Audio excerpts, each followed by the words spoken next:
Oke, selamat pagi teman-teman semua. Perkenalkan, kami dari kelompok 4 akan mempresentasikan tugas UTS dari mata kuliah Machine Learning, yaitu implementasi decision tree serta random forest pada dataset lulusan mahasiswa. Di mana proyek ini, kami menggunakan dataset lulus mahasiswa untuk memprediksi apakah mahasiswa lulus tepat waktu atau tidak tepat waktu berdasarkan beberapa fitur, seperti IPK, kehadiran, jumlah organisasi, total SKS, dan lain sebagainya.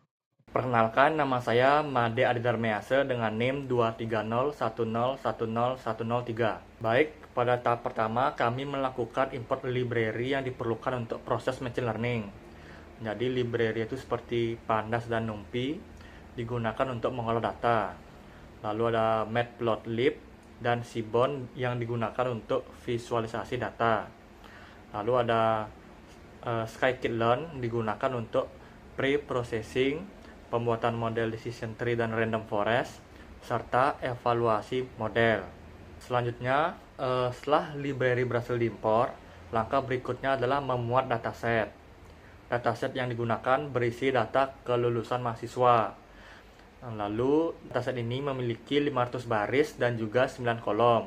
Lalu, kolom-kolom tersebut berisi ID mahasiswa, IPK, kehadiran persen, lalu jumlah organisasi, total SKS, penghasilan orang tua, jam belajar per minggu, kualitas internet, dan juga status kelulusan.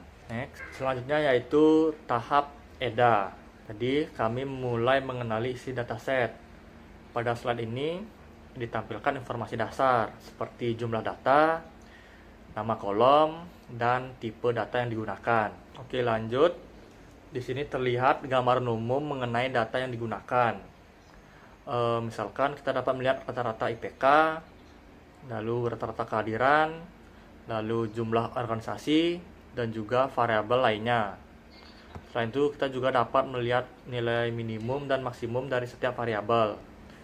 Dengan memahami karakteristik data sejak awal, kita dapat lebih mudah melakukan analisis dan membangun model yang lebih baik.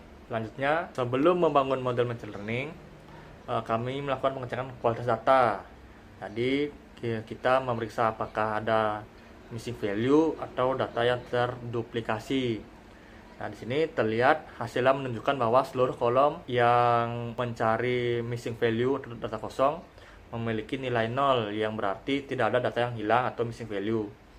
Dan selanjutnya kami memeriksa apakah terdapat data yang terduplikat juga, dan hasilnya juga 0. Dengan demikian, dataset yang digunakan ini sudah bersih dan siap untuk masuk ke tahap pre-processing serta pembangunan model. Baik, di sini perkenalkan nama saya Yunus Nurul Putra Pawitra dengan NIM 23010101067. Saya akan menjelaskan mulai dari slide distribusi target dan status kelulusan. Kita bisa melihat sebanyak 82,6% mahasiswa lulus tepat waktu, sementara 17,4% siswanya tidak tepat waktu. Keseimbangan ini menjadi catatan penting dalam proses pelatihan model nanti. Di slide berikutnya, distribusi fitur kategorikal. Kami juga melihat bagaimana faktor luar mempengaruhi kelulusan. Terlihat mahasiswa dengan penghasilan orang tua menengah dan kualitas internet yang cenderung lebih baik memiliki jumlah kelulusan tepat waktu yang lebih tinggi. Berikut ada distribusi fitur numerik. Kita bisa lihat di slide secara numerik. Kita bisa melihat bahwa mahasiswa yang lulus tepat waktu yang warna biru cenderung berkumpul di area IPK yang lebih tinggi dan jam belajar yang lebih konsisten dibandingkan mereka yang terlambat lulus. Di slide berikutnya ada heatmap korelasi fitur numerik. Heatmap korelasi ini menunjukkan hubungan antara variabel. Meskipun korelasi antara fitur numerik tidak terlalu ekstrim, informasi ini membantu kami memahami fitur mana yang memiliki hubungan paling searah dengan performa mahasiswa. Nah, berikutnya kita masuk dalam tahap pre-processing. Yang pertama, kami menghapus kolom ID mahasiswa karena kolom ini hanya bersifat identitas dan tidak memiliki pengaruh terhadap hasil prediksi model. Nah, yang kedua ada label encoding. Karena mesin tidak bisa membaca teks, kami lakukan label encoding. Kami mengubah kategori seperti penghasilan orang tua dan kualitas internet menjadi format angka agar algoritma bisa menghitung secara matematis. Nah, adapun slide selanjutnya yaitu memisahkan fitur X dan target, di mana fitur X ini kita lamakan atau fitur kita lamakan pada dengan variabel X serta target kita lambangkan atau kita simbolkan dalam variabel Y, di mana variabel X berisi fitur-fitur yang digunakan untuk memprediksi, yaitu IPK, kehadiran, jumlah organisasi, total SKS, penghasilan orang tua, jam belajar per minggu, serta kualitas internet. Sedangkan variabel Y ataupun target yaitu adalah status kelulusan mahasiswa, di mana dalam ini fitur yang digunakan dalam model ini adalah 7 fitur.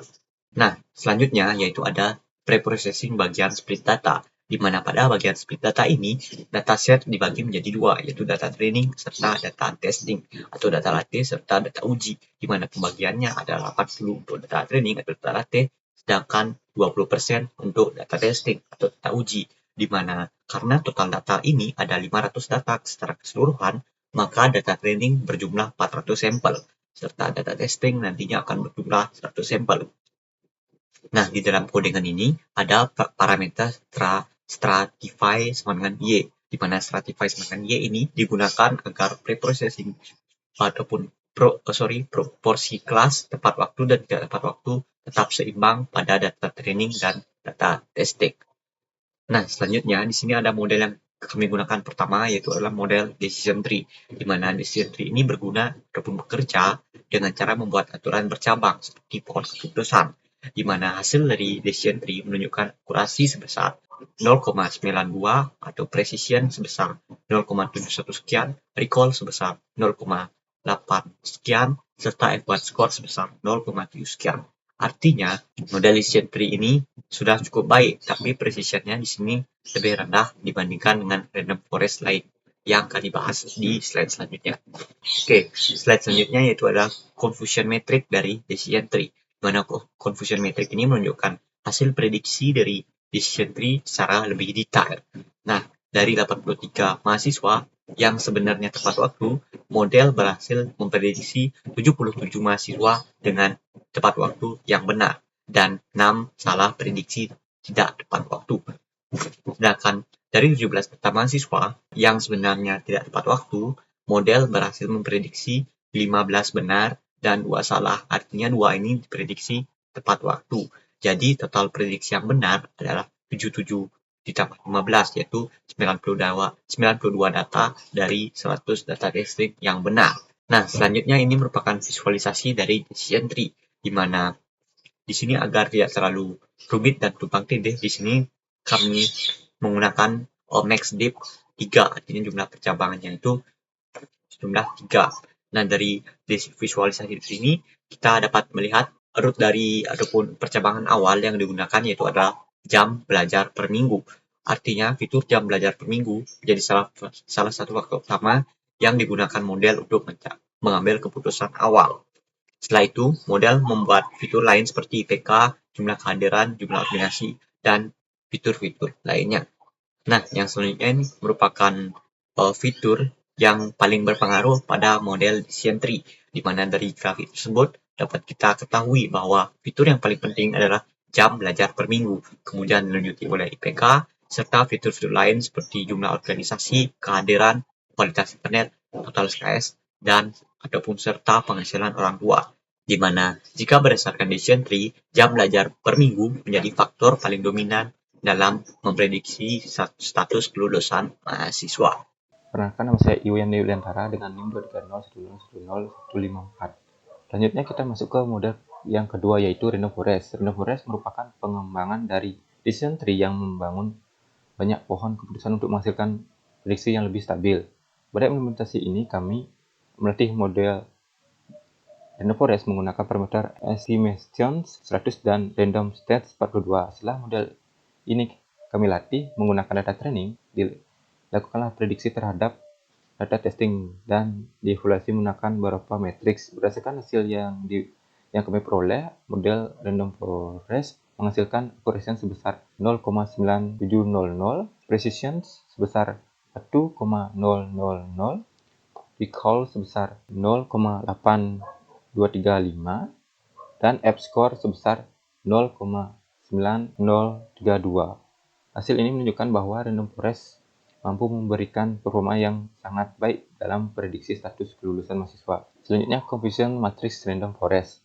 Pada bagian kiri atas terdapat nilai 83 yang berarti sebanyak 83 mahasiswa benar-benar lulus tepat waktu berhasil diprediksi kemungkinan oleh model Random Forest. Pada bagian kanan atas terdapat nilai 0 yang menunjukkan tidak ada mahasiswa yang diprediksi tidak tepat waktu, padahal sebenarnya tepat waktu.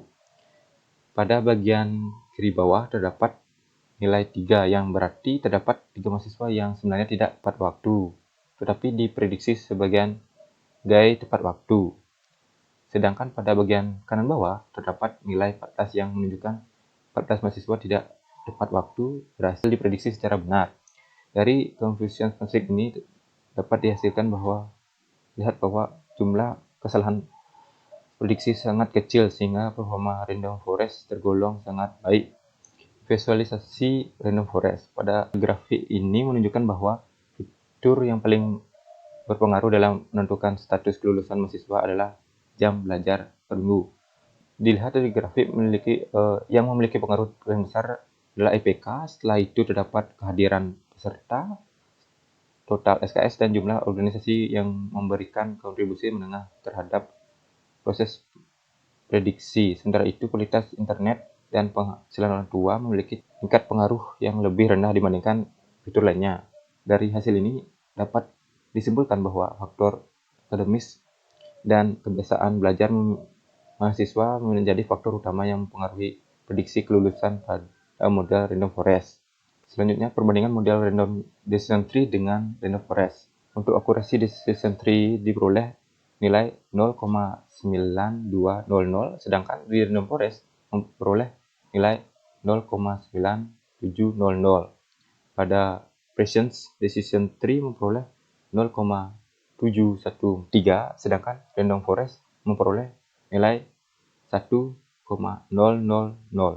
Untuk Recall Decision Tree memperoleh nilai 0,8824, sedangkan Random Forest memperoleh nilai 0,8235. Namun pada F1 score, Random Forest kembali unggul dengan nilai 0,9032, sedangkan Decision Tree memperoleh nilai 0,7895. Berdasarkan perbandingan ini dapat dilihat bahwa Random Forest memberikan performa yang lebih baik secara keseluruhan, terutama pada akurasi, precision, dan F1 score. Kesimpulannya, berdasarkan hasil pengujian yang telah kami lakukan dengan model Decision Tree dan Random Forest, model yang terbaik pada penelitian ini adalah Random Forest. Hal ini menunjukkan bahwa nilai akurasi Random Forest sebesar 0,9700 yang lebih tinggi dibandingkan Decision Tree sebanyak 0,9200. Dengan demikian, Random Forest dipilih sebagai model yang paling baik memprediksi status kelulusan mahasiswa pada dataset yang digunakan. Kesimpulan ini menunjukkan bahwa penggunaan beberapa pohon keputusan dalam Random Forest mampu menghasilkan prediksi yang lebih akurat dibandingkan penggunaan satu pohon keputusan pada Decision Tree.